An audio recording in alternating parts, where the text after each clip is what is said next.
Sorry kasi hindi ko matapos yung duties ko sa inyo. Yan nga pala yung mukha ng mga na-prank natin today!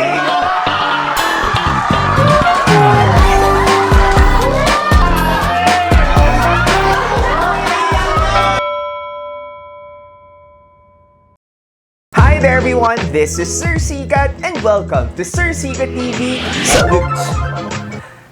Ang tagal-tagal na since the last time that I did that for an opening spell.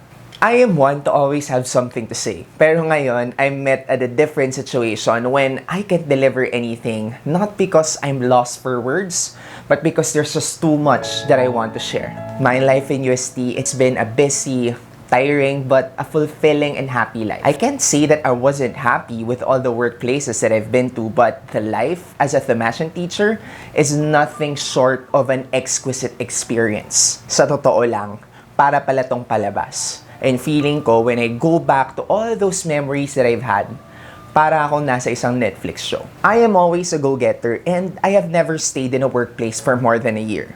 Until senior high school came. Teaching in UST is never an easy role to take. There are mornings when I feel jitters, afraid of a difficult lesson that I need to discuss, like, hello, matatalas kaya yung mga estudyante ko. Pero alam nyo, tuwing pumapasok ako sa classroom, pag nakita ko na sila, naalala ko, bakit naman ako matatakot kung magkasama kami?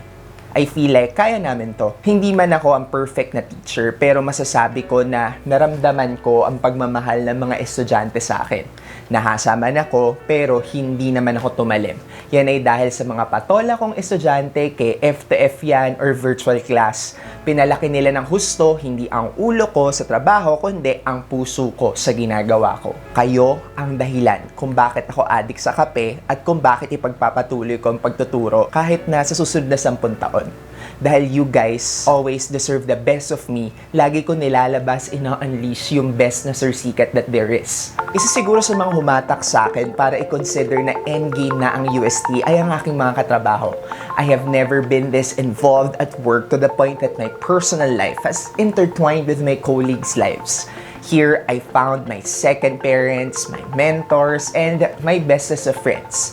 Akala nyo ba we're all easy-easy? Not really. Minsan yung mga lesson, pinagtatalunan namin yan kung ang prayer ba ay intrapersonal or interpersonal communication.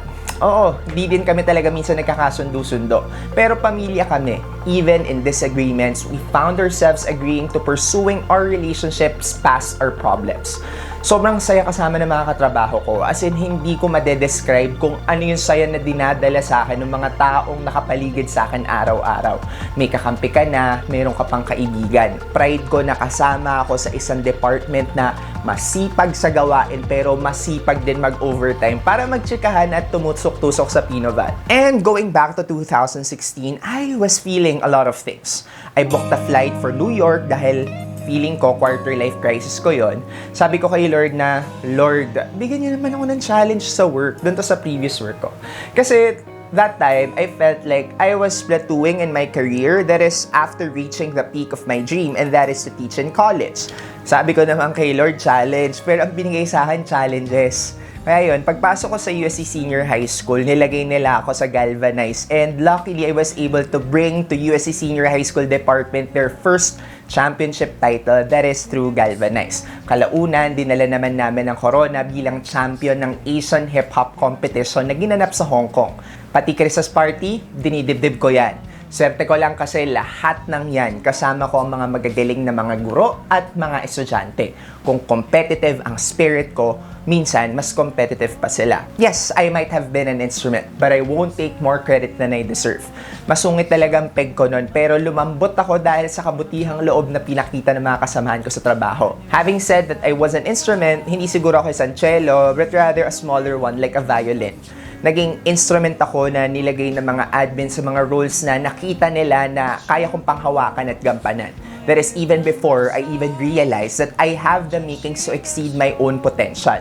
Hindi ko man ugaling mamangka sa opisina, pero lagi nila ako naaalala na, may kaya itong i-share sa department. Kaya sa mga principals na nag-alaga sa amin while I was still in USC Senior High School, kay Ma'am Pilar at kay Ma'am Erica, na isasabak ka pero aalalayan ka ng todo, sa aming mga assistant principals, lalo na po kay Ma'am Gia na lagi ko rin ginugulo. Who I am today is not yet the person that I want to be when I turn 60 because you all showed me the way to lifelong growth. My appreciation goes far beyond the opportunities that you have shared with me. You all taught me how to thrive in the realest world there is. Sa muling paglabas ko sa arko ng University of Santo Tomas at paglipad ko sa ibang lugar, dadalhin ko lahat ng alaala at aral. Naalala ko noon, sabi sa akin ni Ma'am Fontanilla na, alam mo, Jello, hindi mo lang naiisip, pero magaling ka at naniniwala ako sa'yo. Sana nga nakausap ko pa siya bago ako ngayon umalis. Kaya nilabas ko tong video na to. Sabi ko, sana lahat kayo makausap ko bago ako umalis. Sa lahat ng nanonood dito sa Sir Sika TV, siguro matanda na yung iba sa inyo.